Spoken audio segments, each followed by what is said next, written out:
صرف ایک واقعے کی طرف اشارہ کرنا چاہتا ہوں۔ میں چاہوں گا کہ حالات حاضرہ اور موجودہ دور میں جو حالات سے ہم گزر رہے ہیں اس پر بھی تھوڑی روشنی ڈال دی جائے اور اس کے تعلق سے کوئی رہنمائی حاصل ہو جائے۔ ہوا یہ کہ مختصر سا واقعہ ہے، پیغمبر کے دور میں اللہ کے رسول نے جب نبوت کا اعلان کیا کہ میں اللہ کا نبی ہوں، میں اللہ کا رسول ہوں، اعلان کیا مکے میں۔ اسی مکے سے قریب ایک گاؤں تھا، اس گاؤں کا ایک چرواہا تھا جو اپنی بکریاں لے کر پہاڑوں کی کھو میں چرانے نکل گیا۔ جو مکہ شریف گئے ہیں، مکہ سے مدینہ وغیرہ سفر کیا ہے جنہوں نے، وہ اچھی طرح جانتے ہیں کہ مکہ اور مدینہ کے درمیان بڑے پہاڑ ہیں، پہاڑستان ہے پورا، قطار در قطار، لائن ٹو لائن، سب در سب پہاڑ ہیں۔ تو اسی گاؤں کا ایک رہنے والا، قریب کے گاؤں کا، وہ اپنی بکریاں چرانے کے لیے ایک پہاڑ کے دامن میں آیا اور آ کر اپنی بکریاں چرا رہا تھا۔ اسی دوران بکریاں چرا رہا تھا، ایک بھیڑیا آیا اور اس نے آ کے ایک بکری پہ حملہ کر دیا۔ بھیڑیا تو بھیڑیا ہی ہے۔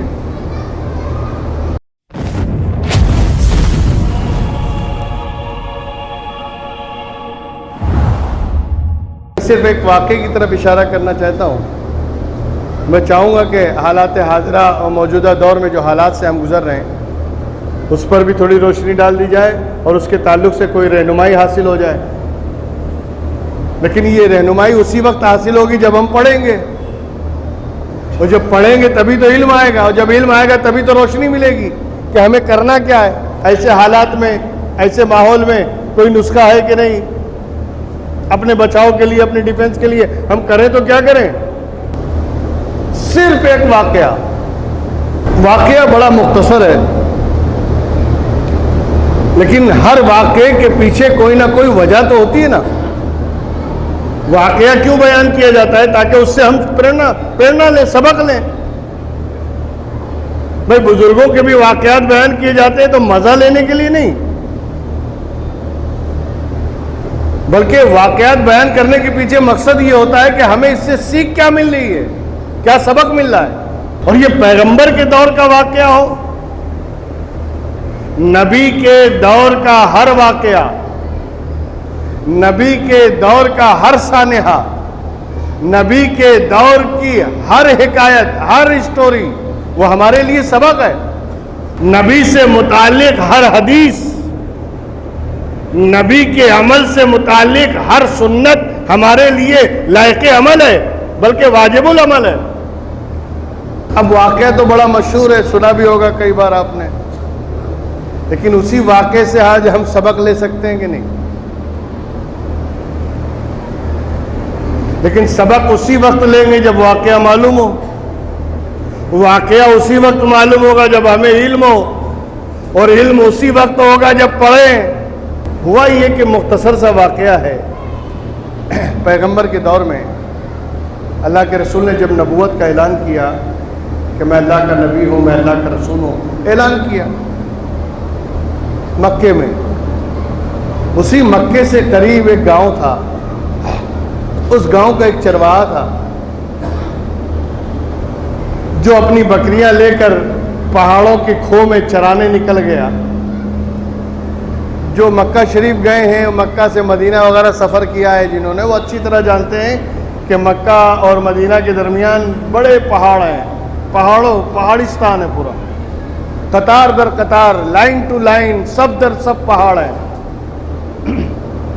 تو اسی گاؤں کا ایک رہنے والا، قریب کے گاؤں کا، وہ اپنی بکریاں چرانے کے لیے ایک پہاڑ کے دامن میں آیا اور آ کر اپنی بکریاں چرا رہا تھا۔ اسی دوران بکریاں چرا رہا تھا، ایک بھیڑیا آیا اور اس نے آ کے ایک بکری پہ حملہ کر دیا۔ بھیڑیا تو بھیڑیا ہی ہے۔ بھیڑیے کے بارے میں بڑا مشہور ہے کہ یہ وہ درندہ ہے، دوسرے درندے اپنے شکار کو پہلے مار دیتے ہیں پھر کھاتے ہیں، یہ وہ درندہ ہے جو زندہ ہی کھاتا ہے،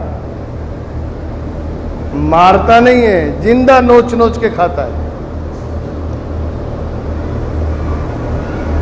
لیکن جہاں بہت ساری برائیاں ہوتی ہیں کچھ تو اچھائیاں بھی ہوں گی نا. بھیڑیے میں بھی ایک اچھائی بہت اچھی ہے. بھیڑیے کی خصوصیت میں ایک اچھائی بہت بہتر ہے، اور اگر اس کی تلنا میں ہم دیکھیں تو ہم بھیڑیے سے بدتر ہوتے جا رہے ہیں. جانوروں میں نکاح بیوی ایسا تو کچھ ہے ہی نہیں کہ یہ میری منقوہ ہے، یہ میری بیوی ہے. ان کے لیے تو سب برابر ہے، ان کے لیے کوئی شریعت بھی نہیں ہے. تو کوئی بھی جانور کسی بھی فیمیل کے ساتھ اپنا بسر کر سکتا ہے، نہ وہ اللہ کی زد میں آئے گا نہ قانون کی زد میں آئے گا. مگر بھیڑیا ایک ایسا جانور ہے جو صرف اور صرف ایک ہی فیمیل پر زندگی گزارتا ہے، یعنی جس سے اس نے نکاح کا سمبند بنا لیا اس کے علاوہ پھر کسی دوسرے سے سمبند نہیں کرتا. اور اگر وہ مر جائے تو اس کی جہاں مرتی ہے وہیں بیٹھے اتنا روتا رہے گا کہ خود بھی مر جائے گا. یہ بھیڑیے کی خصوصیت بتا رہا ہوں میں. حالانکہ سب سے بڑا درندہ ہے، لیکن اس سے بڑا درندہ کون ہوگا جو بھیڑیے سے بھی بدتر ہو. انسان اپنے گریبان میں جھانک کے تو دیکھے کہ ایک جانور ایک پہ صبر کانے ہے اور اپنے منقوہ کے علاوہ کسی اور کی طرف نگاہ بھی نہیں اٹھاتا. اور ہمارا کیا حال ہے؟ تو بھیڑیے سے بدتر ہیں کہ نہیں؟ بلکہ یہ تو اس کی وشیشتا تھی، میں نے آپ کے سامنے عرض کر دیا تاکہ آدمی اپنے گریبان میں جھانک کے دیکھے کہ ہم تو بھیڑیے سے بدتر ہیں کہ جدھر نگاہ اٹھتی ہے نیت خرابی رہتی ہے ہماری. کم سے کم اپنی نگاہوں کی تو حفاظت کریں. قرآن کریم میں مومنوں کی شان بتائی گئی کہ وہ مومن وہ ہے جو اپنی نگاہوں کو نیچی رکھتے ہیں. بہرکیف میرا موضوع وہ نہیں ہے، نہیں تو میں اس طرف چلا جاتا. میں بتانا صرف یہ چاہتا ہوں کہ بھیڑیے سے بدتر خصلت ہمارے اندر پیدا ہو رہی ہے، اور پھر ہم ٹھسے سے کہتے ہیں سینہ ٹھوک کے ہم انسان ہیں. کائے کا انسان ہے؟ پہلے جانور سے تو سبق لے لے.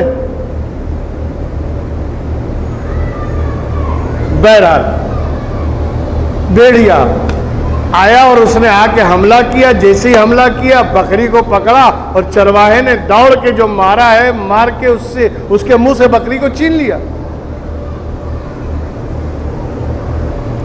چھین تو لیا لیکن وہ بھیڑیا اونچے پہ جا کر بیٹھ گیا اور وہاں جا کر عربی میں بات کرنے لگا. یہ میں کوئی قصہ کہانی نہیں، روایت حدیث بیان کر رہا ہوں. عربی میں اللہ نے اسے قوت گویائی دی اور اس نے عربی میں بولا چرواہے سے، اللہ نے مجھے رزق دیا تو نے مجھ سے چھین لیا. اتنا سننا تھا. وہ چرواہا ہکا بکا، ایک بھیڑیا اور عربی بول رہا ہے. بڑے تعجب سے اسے دیکھ رہا ہے. بھیڑیے نے چرواہے کی نیت کو سمجھ لیا اور اس کے بعد اس نے کہا کہ میں جو عربی بول رہا ہوں اس پہ تجھے حیرت ہو رہی ہے، تعجب ہو رہا ہے؟